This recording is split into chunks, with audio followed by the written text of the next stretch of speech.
क्या सड़कों का हाल है। आपकी सड़क देखिए, जिससे हम आए एक एक खड्डा इतना था। सालों में जो ये पैसा आया वो कहाँ गया? पाइपें लाइन, क्योंकि पाइपों में कमीशन मिला। कैसे ये रियासत तरक्की करेगी कि जो पैसा ऊपर से आता है मरकज से, आपकी बेकारी बदहाली को दूर, वही सबसे बड़ा मकसद है। हमारा मकसद ये है इस नेशनल कॉन्फ्रेंस का कि वो जो प्रभु है वो हम सब का है। आप उसे ब्रह्मा कहें, हम अल्लाह कहें, तो गुरुदेव कहें, वो सब वही ताकत है। और उस ताकत को अगर हम पहचाने तो हमारी मुश्किलें सवाल ही नहीं, उसके सामने हम सब बराबर हैं। और गांधी के हिंदुस्तान के साथ हाथ जोड़ा, उस हिंदुस्तान के साथ जहां हम सब प्यार से और मित्र से रह सकते हैं, उस मित्रता को हमें कायम करना है। अपने घर में, अपने गांव में, हर चीज में। मैंने वो दिन देखे जहां मैं एक दफा स्कूल में पढ़ता था, 10वीं जमात की आबादी डोगरा जो है वो कमजोर है, गरीब है, ये अपनी जमीनें बेच जाएंगे, इनका कुछ नहीं मिलेगा, नौकरियां सब बोले जाएंगे। तो उन्होंने कहा नहीं, कानून बनाया कि कोई भी इस जमीन को नहीं ले सकता जब तक महाराज साहब की इजाजत नहीं। कोई नौकरी बाहर से नहीं रख सकता जब तक महाराज साहब की इजाजत नहीं। पहली नौकरी यहां का हक है और उस हक को हमने इस्तेमाल करना है। आज मैं जानता हूं, एक जगह नौकरी थी। क्या जम्मू के लोग इतने बेवकूफ हैं कि उस काबिल नहीं थे? केरला से लाए उसको। सारा आपका सेक्रेटेरिएट जो देख के बड़ा हुआ है बाहर से, वो क्या जाने बाहर की तरह, वो कहने आपका गांव का है। या जब आप उनके पास जाएंगे वो जानते थे आप कौन थे?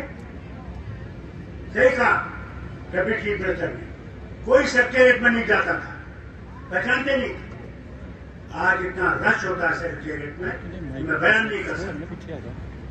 यह है जबकि आपकी हुकूमत आई, लोगों की हुकूमत आई। अरे याद रखना, यहां मालिक आप हो, आप। मैं मालिक नहीं हूं, मैं क्यों ना वजीर आजम बन जाऊं। मालिक आप हो और उस हक को इस्तेमाल करो।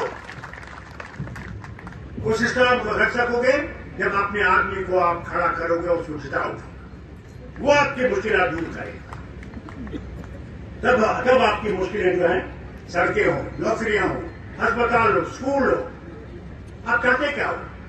आप मेरा घर नहीं चाहते, आप चाहते हो कि भाई आप जिंदा रह सको, इज्जत से रह सको, आप 2 वक्त की रोटी इज्जत से खाओ, आपके बच्चे आबाद हो, आपके यहाँ स्कूल अच्छा हो, कॉलेज अच्छा हो, अस्पताल अच्छा हो, जहां आपका इलाज हो।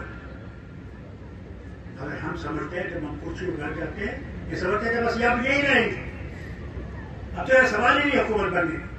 यहां तक कि असेंबली जो बननी थी, 10 साल से उस असेंबली को ऐसे बिठा के रखा कि अब असेंबली नहीं आई।